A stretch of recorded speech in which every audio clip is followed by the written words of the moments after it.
Hello, everyone. Welcome back to the pod. Today, I wanted to share with you something that's been coming up a lot, I feel, in questions from you guys and just in social media a lot. There's like such a over just an abundance of information, and sometimes it can really feel like fatigue, especially when you're in the health and wellness space and you're always being fed with like, take this supplement, add this in. And I don't know about you, but I really do feel like sometimes I'm like having to go and take like a whole plate and a whole bowl full of supplements. So not long ago, I really pared back all of my supplements and I switched my perspective from trying to get vitamins and minerals through supplementation to really trying to get vitamins and minerals through my whole foods and through my lifestyle that I'm living.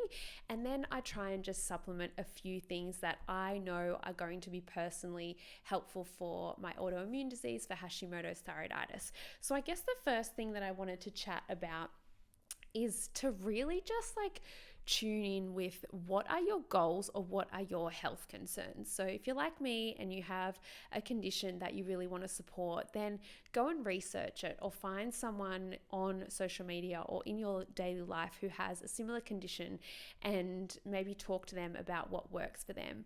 But also use yourself as a little guinea pig, like trial and error. Trial something for a while and just focus on trialing that one thing so that you really can tell whether it is that thing that is making a difference for you or whether you don't notice it. You can also go a step further and go to your doctor, and I know they don't like doing lots of blood tests, but depending on whether you're feeling, for example, iron is a huge one. If you're like me, I have an iron deficiency continually. I'm actually working with my naturopath to try and figure out why this happens. There's so many levels of like iron absorption, and it goes down to even like the proteins that carry the iron particles to the place where ferritin is stored in your body. So I'm working with my naturopath to try and like microscopically find out where the problem is. But for me, I need to have iron infusions like once or twice every year, and especially when I'm pregnant it has been more so.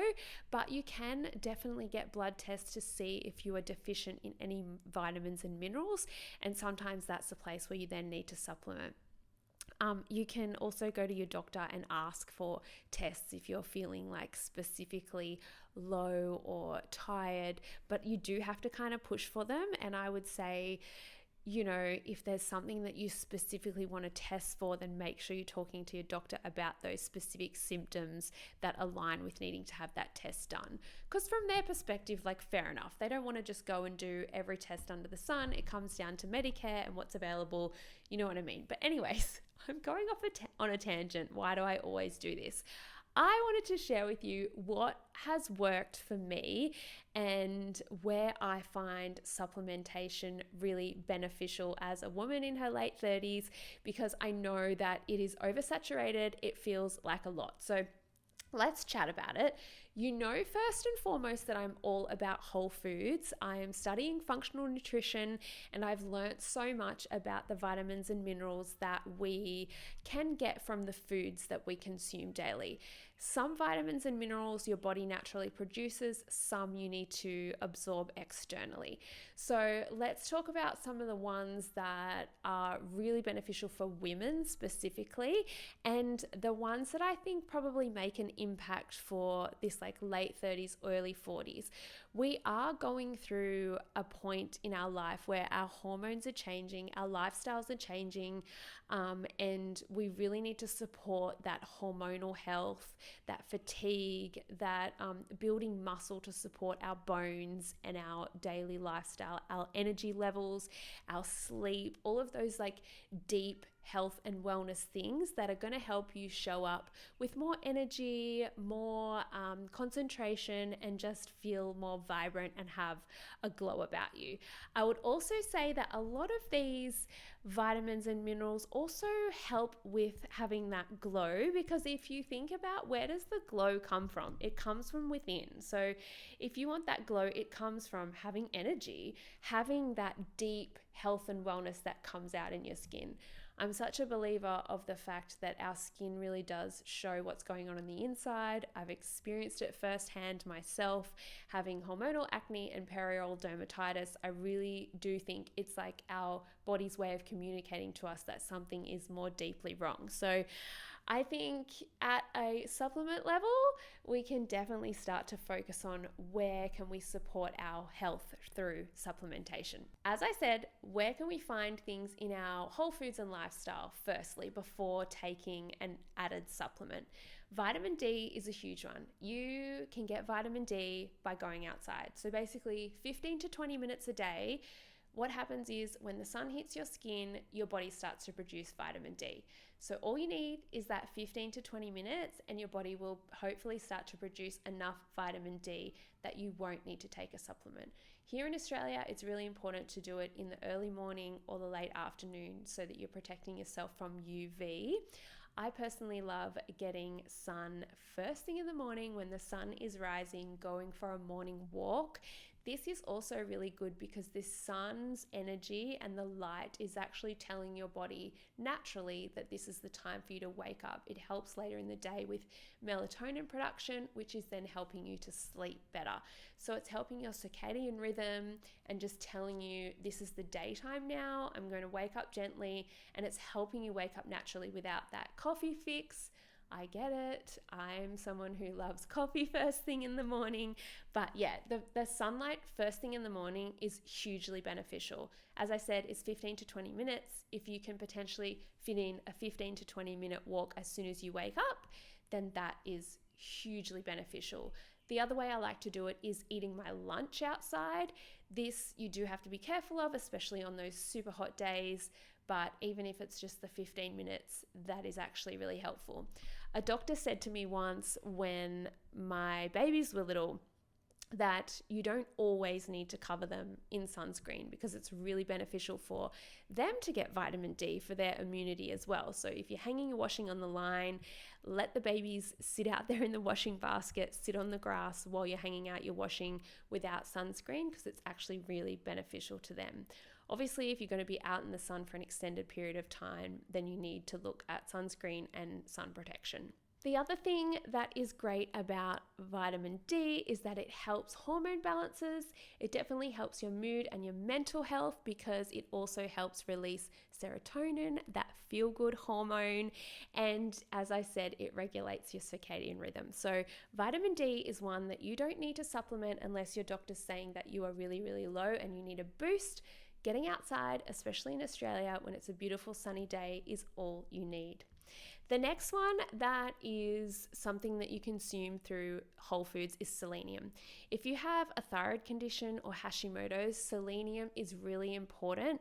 Selenium helps the conversion of TSH, your thyroid stimulating hormone, to T3 and T4. So if you're taking a thyroxine or a synthetic version of any of these hormones, then selenium is also going to support that. Did you know that you can actually get your recommended selenium dosage by eating 1 to 2 Brazil nuts a day? So I like to have 2 Brazil nuts a day. I actually have them with a date and it feels like a dessert, and you don't have to go crazy. You can literally buy a bag of Brazil nuts from Aldi and it's not crazy expensive. Brazil nuts will also support your thyroid function as a whole with that conversion. They're going to help reduce inflammation and it also can help with your energy levels and mood. So I would say that is a super easy supplement mineral that you can get from a whole food. 2 Brazil nuts a day. Why not? Just add that into your diet. Vitamin C is a huge one that I think a lot of people supplement because it's like vitamin C, the more vitamin C I take, the less sick I'm going to get. That is very true. Vitamin C is actually water soluble. So that means that your body doesn't store it. It means you have to eat it or ingest it externally. So you do need to take it regularly through your diet, but by making sure you're doing this daily, you should have enough to support your body with the processes to help your immunity.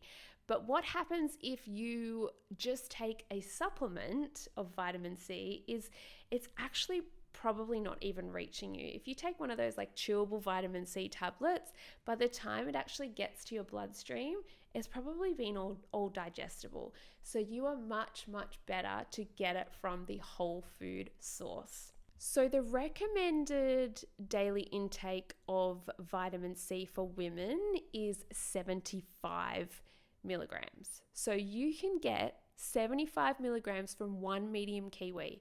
So you could have that kiwi on its own as a snack, mix it into yogurt, add it to a smoothie or juice.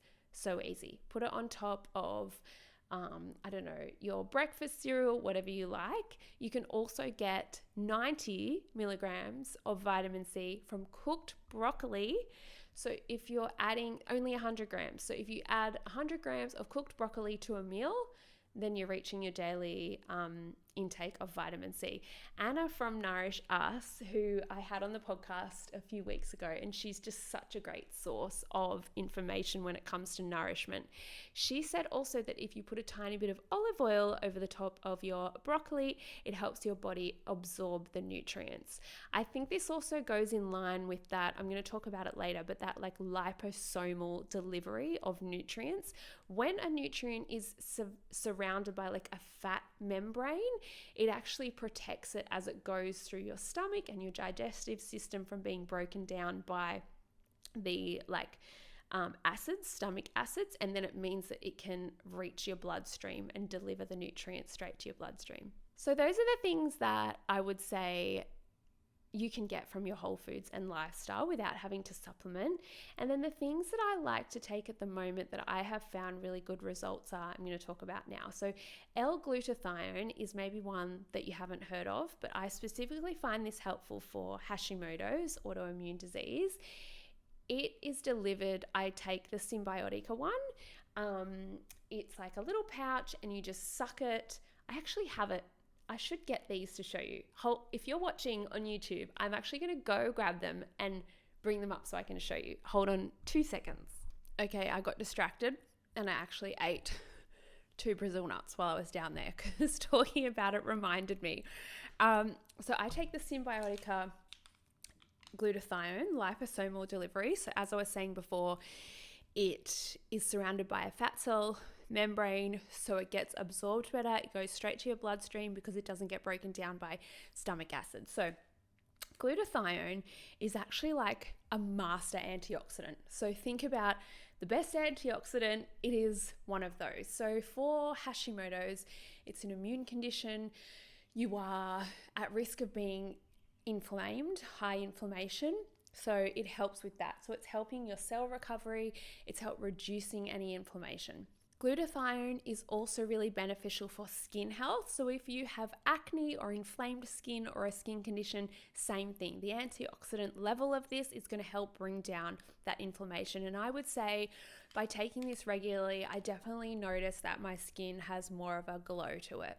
This one is also really good for detoxification and is actually how I found this vitamin in the first place, because I really wanted to focus on detoxing my liver of excess estrogen, excess hormones, which is really important at this stage of life as well, with where your hormones are trying to balance out. So it actually binds and removes toxins in your liver. It removes heavy metals and harmful chemicals from the body. So it helps to detox everything. So I love this one, antioxidant and detoxification, and also it helps with getting that like skin glow. Okay, let's talk about creatine. This is a new one that I've only just found and I'm really interested in this. I've been researching, listening to heaps of other podcasts about this, and I just find it amazing. When you hear creatine, you probably think like big muscly men in the gym would take creatine, but actually it's not about getting bigger muscles. Creatine helps ATP, which is energy at a cellular level. So it helps ATP production.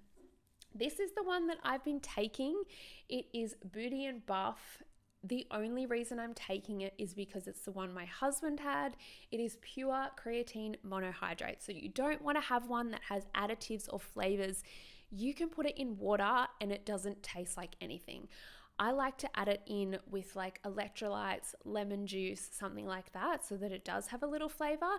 But the benefits of creatine are actually really amazing for women. I'm hoping to have somebody on to talk about this specifically because I find it really interesting.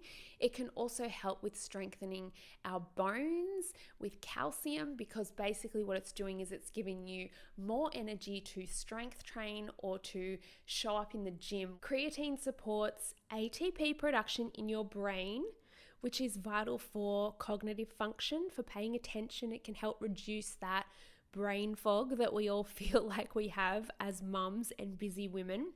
And some research actually shows that creatine supports mental health and reduces symptoms of depression and anxiety too.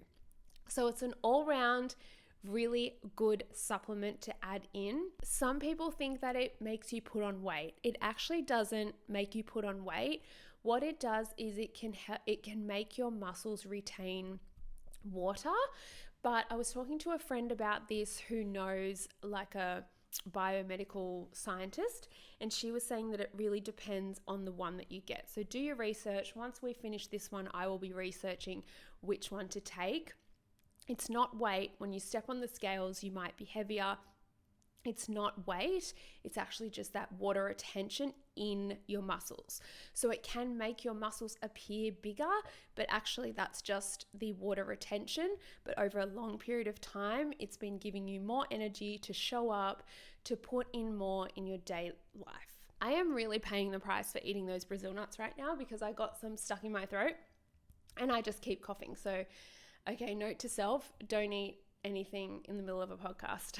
All right, adaptogens is one thing that I love. I don't have the bottle to show you because I ran out, so I've just ordered a new batch. I'm hoping it's come. The one that I love, it's ashwagandha, and it's by the brand Adaptul, and it's like a tonic, and you just take a shot of it before bed. I have noticed taking this, it has really calmed my anxiety. It helps me sleep at night, and it is so supportive of my mental health. It really helps your body to adapt to stress. You can also, maca powder is also good for this. If you've seen on my Instagram, I made my like nourishing iced chocky. I add maca powder into that. So they're really good at supporting hormones as well.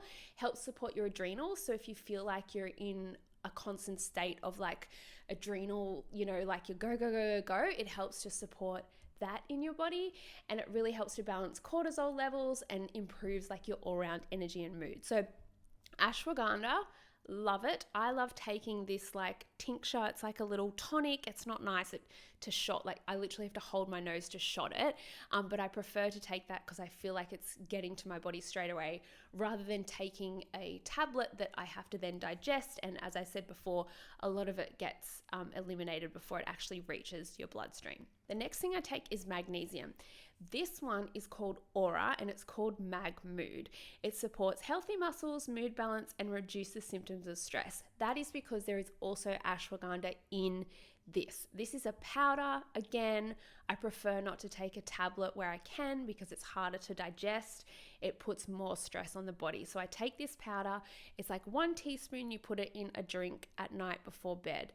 Magnesium, if you were choosing one supplement to take, I would say magnesium. Magnesium helps with muscle recovery. It helps with sleep. It helps with digestion. Magnesium is like a superstar. So do your research. There's heaps of different kinds, and each one can support a different health concern. So for example, magnesium glycinate is really good for relaxation. Magnesium citrate is good for digestion. So you can get one that is a combination of all of them.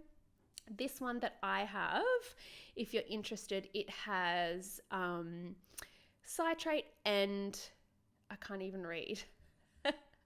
Bisglycinate. So it's got a few different ones in here. So, and this actually also has cordyceps in it too. So there's all these like nootropics, or I don't know, what do they call it? Like medicinal mushrooms that are so supportive of your health too. But guys, that is what I take at the moment in terms of my supplementation, and I'm really loving it. It's not crazy extreme.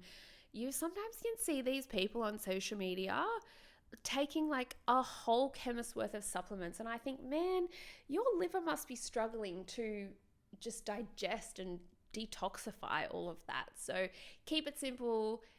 Go see a doctor if you're really worried so you can get the actual bloods done. Think about where you can get the extra vitamins and minerals from adding into your diet. And then, yeah, some things you might want to supplement. Let me know what you thought of this episode. I personally love these topics. I can't wait to share more with you on these topics. Again, I have some really cool guests coming up next year. I am focusing on YouTube, podcast, video, content that you can watch. I can't wait to start filming in person with my guests so you guys can see. That will all be coming next year. If you loved this episode or if you have any suggestions, please leave a review on Apple Podcasts and let me know. And I will see you in next week's episode. Bye for now.